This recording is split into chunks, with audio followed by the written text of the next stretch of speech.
What if the most dangerous person in your company wasn't a person at all? Today, we are firing the C-suite and replacing them with a self-governing executive engine that never sleeps or gets emotional. We're chaining live market data to recursive feedback loops to build the world's first truly autonomous AI CEO. By the end of this video, you'll understand exactly how an autonomous AI executive system is architected, from the live data feeding it to the kill switch that keeps it accountable, and whether building one is a genuine strategic advantage or a genuine liability for your business. Here's one thing you can act on immediately, before we go any further. If you run a business today, pick one single recurring decision, not your biggest one, something smaller like weekly inventory reorder points or ad budget reallocation, and write down the exact data and logic you personally use to make that call. That single document is the first building block of everything we're about to cover, because you cannot automate a decision you haven't first made explicit. In a hyper-growth economy, the two biggest liabilities sitting at the top of most companies are things we don't usually think of as liabilities at all. They're just considered part of being human. Emotional bias, the tendency to hold on to a failing strategy a quarter too long because you championed it personally. And processing speed, the simple fact that a human executive team reviews data on a weekly or monthly cadence, while global markets now shift meaningfully within hours. Neither of these is a character flaw. They're structural limits. And in 2026, those structural limits are exactly what a self-governing executive engine is built to remove. It's important to be precise about what we're actually describing, because this is not the same thing as asking ChatGPT to draft an email.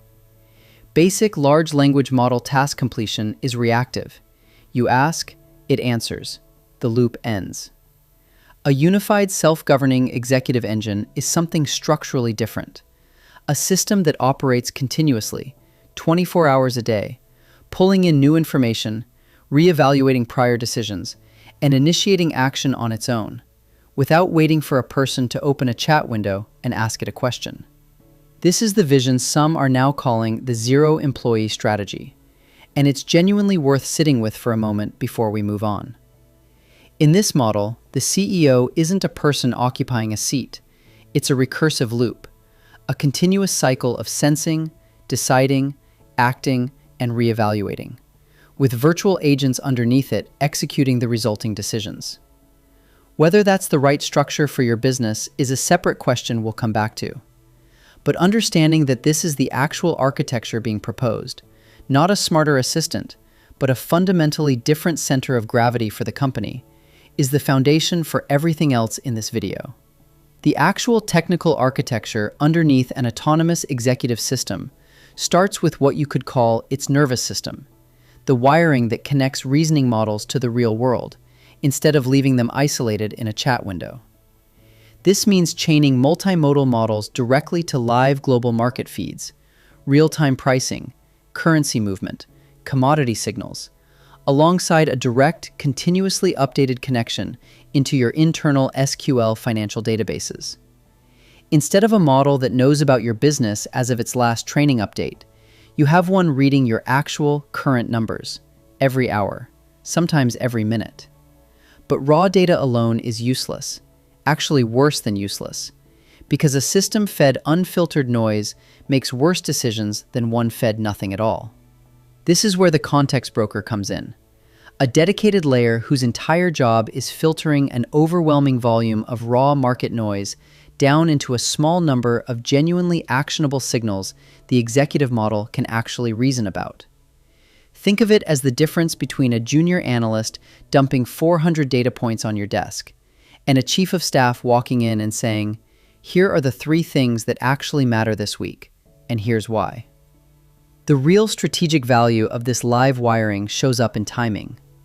A traditional company senses a shift in demand, cost, or competitive pressure when the quarterly report lands, which means by definition, you're always reacting to information that's already 3 months stale.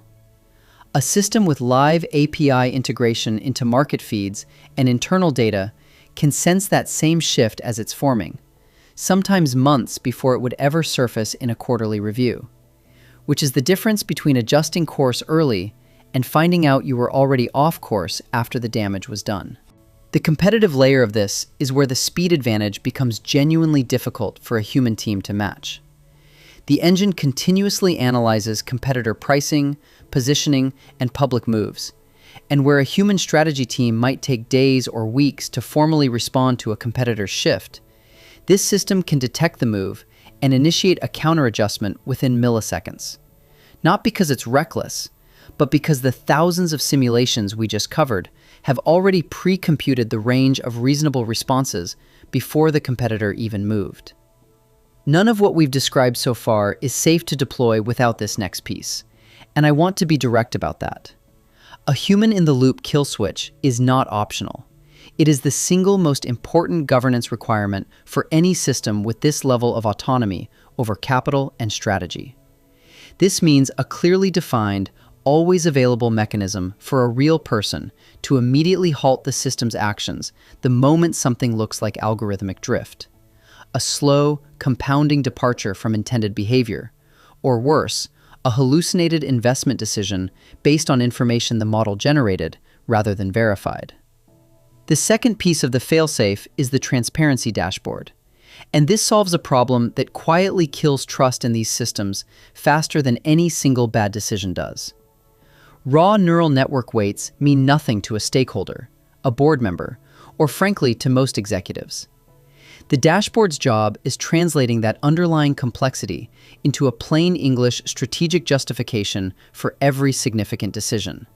Essentially, the system explaining its reasoning the way you'd expect a human CEO to explain a decision in a board meeting, not hiding behind the excuse that the model is a black box.